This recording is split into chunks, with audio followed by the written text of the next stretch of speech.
Once upon a time, there lived a bird. It was unlettered. It sang, but couldn't recite a word of scripture.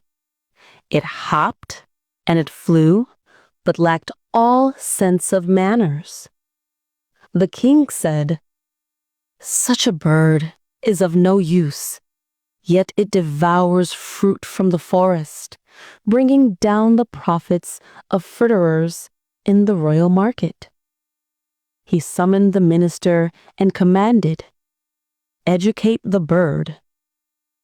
The task of educating the bird fell on the king's nephews, his sister's sons. The learned men of the court deliberated long. They pondered the reasons behind the ignorance of the creature in question. The conclusion? The bird's nest, made of straw and twigs, could not hold much knowledge. Therefore, the first thing needed was a proper cage. The royal scholars received handsome fees. A goldsmith and happily set to work went on a home. gilded cage. It turned out to be of such exquisite workmanship that people from far and near crowded round for a look. Some said, "This is education par excellence." Others said, "Even if it learns nothing, it has got the cage. What a lucky bird." The goldsmith was delighted to get a bag full of money as reward and went home at once.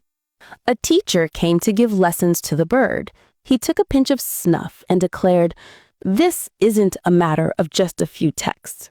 One of the royal nephews sent for scribes. They made multiple copies of various texts until there was a veritable mountain. "Bravo!" exclaimed those who saw it. "There is no room for any more knowledge." The scribes loaded their wages onto bullocks and merrily headed home. They would never again want for anything. The nephews were constantly busy looking after the expensive cage.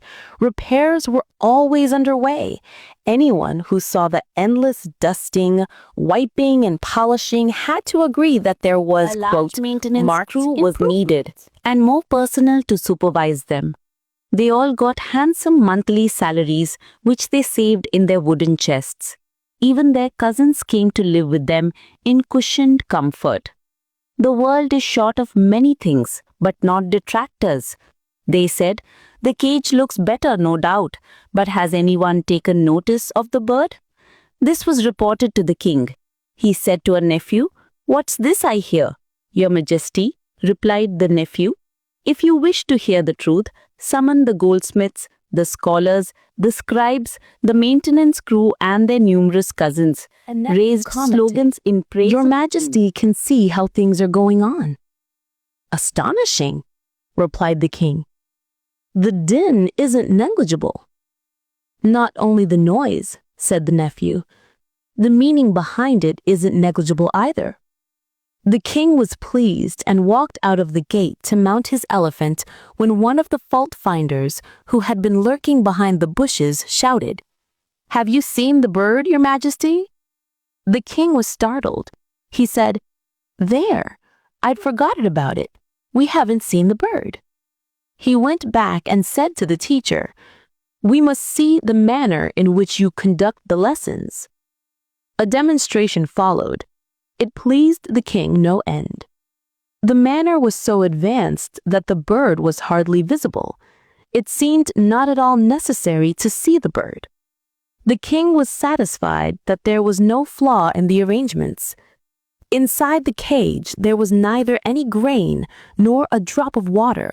Only reams of text were being torn and the pieces of paper thrust into the bird's mouth with the point of a quill. Not only had the singing stopped, there wasn't even scope for screeching. It was thrilling to watch. This time, as the king mounted the elephant, he ordered the officer entrusted with twisting the ears of mischief makers to deal with the fault finder. Predictably, the bird weakened with every passing day and lay half dead. The tutors considered it a good sign. Still, out of innate bad habit, it would look out at the morning lights and flutter its wings in a reprehensible manner. In fact, on some days, it would try to cut the wires of the cage, the inspector of police commented. Then the blacksmith arrived with his furnace, bellows, and hammer, and anvil. What thunderous hammering began then! A chain was fastened on the bird's foot, and its wings were trimmed. The king's brothers-in-law looked greatly annoyed as they shook their heads and said, "It's not just that the birds in this kingdom are stupid, they are also ungrateful." Then the teachers, armed with quill in one hand and lance in the other, gave a memorable demonstration of teaching. The blacksmith's trade flourished to such an extent that gold ornaments bedecked his wife's body, and the police inspector's alertness earned him a medal. The bird died. When it died was not known. Thanks to the godforsaken detractors, the rumor went round, the bird is dead. The king called his nephew and said, "What is this I hear?" "Your Majesty," the nephew replied, "the bird's education has been completed." The king asked, "Does it hop?" "God forbid," said the nephew. "Does it still fly?"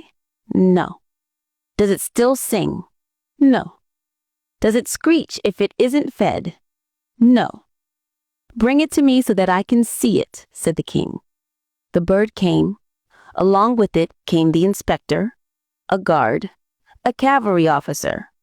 The king pressed the bird. It made no sound, not even a squeak. Only its stomach let out the rustling noise of dry pieces of paper.